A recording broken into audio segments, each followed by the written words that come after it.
തന്നെ ഇപ്പോൾ നമ്മോടൊപ്പം CPIM നേതാവ് ശ്രീ കെ അനിൽകുമാർ ചേരുകയാണ്.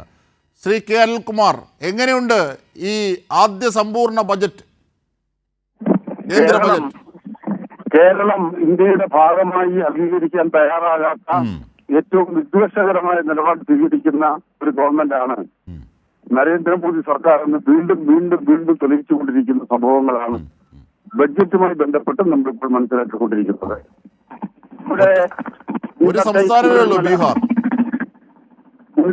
മുണ്ടക്കൈ ചൂരലിലെ ദുരന്തം ഉണ്ടായപ്പോൾ തന്നെ ആ ദുരന്തത്തിന്റെ ഭാഗമായി കേരളത്തോട് നീതിപൂർവമായ ഒരു സമീപനം കേന്ദ്രം എടുക്കും എന്ന് ധരിച്ചിരുന്ന സാധാരണക്കാരായ ആളുകളെ എല്ലാം ബോധ്യപ്പെടുത്തിക്കൊണ്ടാണ് ഇത്രയും കടുത്ത കടന്നാക്രമണത്തിന്റെ ഒരു ബഡ്ജറ്റ് കേരളത്തിനെതിരായി അവതരിപ്പിച്ചിരിക്കുന്നത്.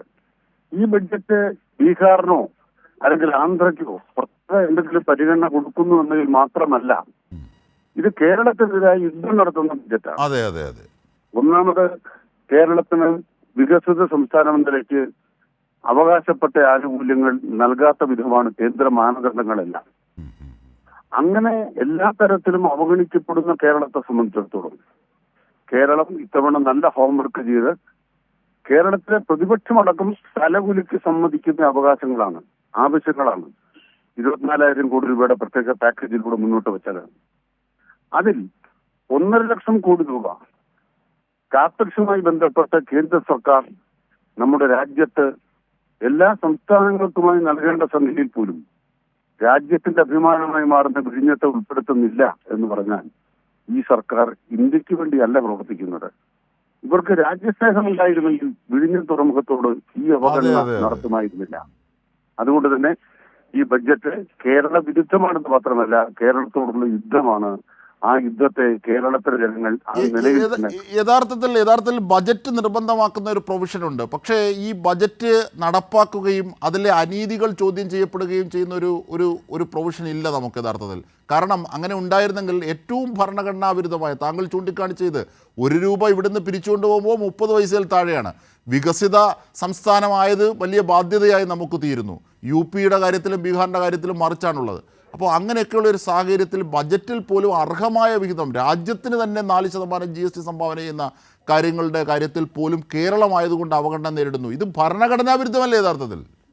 ഇത് അവകാശമല്ലേ ലംഘിക്കുന്നത്, നമ്മുടെ അവകാശം? സാമ്പത്തിക സർവേയിൽ ഇന്ത്യ രാജ്യത്തെ മികവുറ്റ ഒരു സാമൂഹ്യ വികാസ സൂചികയിലേക്ക് കേരളത്തെ കൃത്യമായി രേഖപ്പെടുത്തപ്പെട്ടു. അത് നിലനിർത്തണ്ടേ, അത് മുന്നോട്ട് കൊണ്ടുപോകണ്ടേ? നമ്മുടെ രാജ്യത്തെ ഷോക്കേസ് ചെയ്യുമ്പോൾ എന്താണ് ഇന്ത്യ എന്ന് ലോകത്തിന് മുന്നിൽ അടയാളപ്പെടുത്തുമ്പോൾ അഭിമാന പുരസ്സരം ലോകത്തെ ഏതൊരാളെയും കാണിക്കാൻ അവർക്ക് കൊണ്ടുവരാൻ കഴിയുന്ന ഏറ്റവും വികസിതമായ ഒരു മാതൃക ഇവിടെ നിൽക്കുന്നു. ഈ രാജ്യത്തെ കുറിച്ച് അഭിമാനമുണ്ടെങ്കിൽ നരേന്ദ്രമോദിക്ക് ലോകത്തെ ഏതൊരാളുടെ മുന്നിലും കേരളത്തെ ഷോക്കേസ് ചെയ്യാം. അത്തരമൊരു അവസരം പോലും ഉപയോഗിക്കാൻ കേന്ദ്ര സർക്കാർ തയ്യാറാകുന്നില്ല എന്നത് കേരളത്തെ സംബന്ധിച്ച്, കേരളം കൈകാര്യം ചെയ്യുന്ന മതനിരപേക്ഷ രാഷ്ട്രീയത്തെ സംബന്ധിച്ചുള്ള കേന്ദ്ര സർക്കാരിന്റെ പ്രതികാരപരമായ നിലപാടാണ്. അതുകൊണ്ട് കേരളത്തിൽ ഇതിന് സഹായകരമായ പിന്തുണയാണ് യഥാർത്ഥത്തിൽ കേരളത്തിലെ പ്രതിപക്ഷം കൊടുത്തുകൊണ്ടിരുന്നത്. പ്രതിപക്ഷം ആ പിന്തുണ തുടരും എന്ന ആത്മബലത്തിലാണ് നിർമ്മലാ സീതാരാമന് ഈ ധിക്കാരം കാണിക്കാൻ തന്റെ ഇടം വന്നത്. യോജിച്ച് സമരത്തിന് തയ്യാറുണ്ടോ? കേരളത്തിലെ ഇടതുപക്ഷവുമായി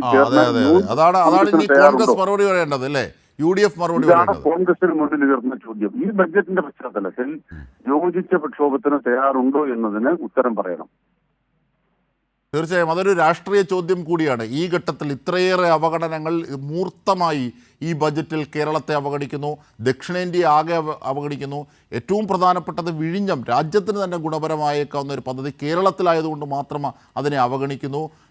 എയർപോർട്ട്, ബീഹാറിലെ എയർപോർട്ടിന് നൽകുന്ന പരിഗണന പോലും ഈ വിഴിഞ്ഞമെന്ന വലിയ സാമ്പത്തിക നേട്ടമുണ്ടാകുന്ന ഈ പദ്ധതിയെ സംബന്ധിച്ച് ഇല്ലാതിരിക്കുന്നു. ഇതിനെതിരെ ഒരുമിച്ച് പോരാടാൻ തയ്യാറാണോ UDFും കോൺഗ്രസും എന്നുള്ള ചോദ്യം കൂടിയാണ് രാഷ്ട്രീയമായി ശ്രീ കെ അനിൽകുമാർ മുമ്പോട്ട് വെക്കുന്നത്. ശ്രീ അനിൽകുമാർ, യഥാർത്ഥത്തിൽ ഞാൻ നേരത്തെ സൂചിപ്പിച്ചതുപോലെ ഈ ഭരണഘടനാ വിരുദ്ധമായ കാര്യങ്ങൾ, കാരണം നമ്മൾ നൽകുന്ന പണമാണ്, അത് നമ്മുടെ അവകാശമാണ്, ഔദാര്യമല്ല. അത് കേന്ദ്രം അർഹമായ രീതിയിൽ വിഭജിക്കുന്നില്ല, വീതിച്ച് നൽകുന്നില്ല. ഇത് ചോദ്യം ചെയ്യപ്പെടേണ്ടതല്ല. പറഞ്ഞോളൂ. അത് ചോദ്യം ചെയ്യപ്പെടേണ്ടതല്ലേ? അതാണ് കേരളം നല്ല നിലയ്ക്ക് ഗൃഹപാഠം ചെയ്തുകൊണ്ട് കൃത്യമായി നമ്മുടെ ധനകാര്യ കമ്മീഷന്റെ പരിശോധനാ മാനദണ്ഡങ്ങളെ മാറ്റുന്നത് സംബന്ധിച്ച് ആവശ്യപ്പെട്ടിരിക്കുന്നത്. ഇത് രണ്ടും രണ്ട് കാര്യമാണ്. ഒന്ന്, ഇന്ത്യ രാജ്യത്ത് സംസ്ഥാനങ്ങളുമായി പങ്കിടേണ്ട നികുതിയുടെ കാര്യത്തിൽ ധനകാര്യ കമ്മീഷന്റെ മാനദണ്ഡങ്ങളിൽ മാറ്റം വരണം. അത് ബഡ്ജറ്റിന് പുറത്തുള്ള മറ്റൊരു കാര്യമാണ്. അതനുസരിച്ച് മാനദണ്ഡങ്ങളിൽ മാറ്റം വരുമ്പോൾ കേരളത്തിന് അർഹതപ്പെട്ട സംഖ്യയിൽ തുക വർദ്ധിക്കും.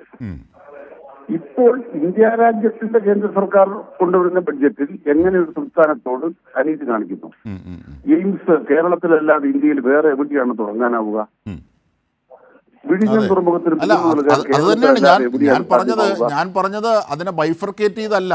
യഥാർത്ഥത്തിൽ അങ്ങനെ ബൈഫർക്കേറ്റ് ചെയ്ത് കാണേണ്ട കാര്യമില്ല. കാരണം ഈ വിഹിതങ്ങൾ നിഷേധിക്കുന്നു, അതോടൊപ്പം ബജറ്റ് എന്ന നിർബന്ധിത പ്രഖ്യാപനങ്ങളിൽ പോലും കേരളത്തെ അവഗണിക്കുന്നു എന്നുള്ളതാണ്. ഇതൊന്നും ഔദാര്യമല്ലല്ലോ.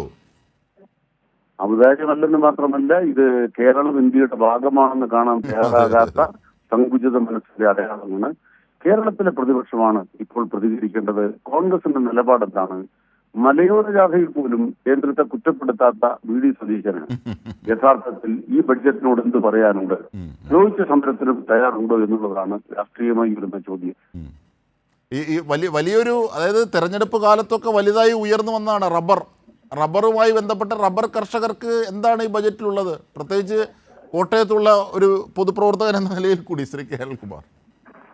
അതെ, ആസിയാൻ കരാർ ഉൾപ്പെടെയുള്ള ആഗോള കരാറുകളുടെ ഭാഗമായിട്ടാണല്ലോ ഇപ്രകാരം നമ്മുടെ കേരളത്തിലെ റബ്ബറൊക്കെ തകർന്നത്. 100% നികുതി ചുമത്തുമെന്ന് ഡൊണാൾഡ് ട്രംപ് പറയുന്ന പുതിയ കാലമാണ്. അപ്പൊ നമുക്ക് നഷ്ടം മാത്രമേ ഉള്ളൂ എന്നുള്ളതാണ് എല്ലാ രംഗത്തും ബോധ്യപ്പെട്ടിരിക്കുന്നത്. ഈ ഘട്ടത്തിൽ ഞങ്ങളോട് സഹകരിച്ചതിന് ശ്രീ കെ അനിൽകുമാർ.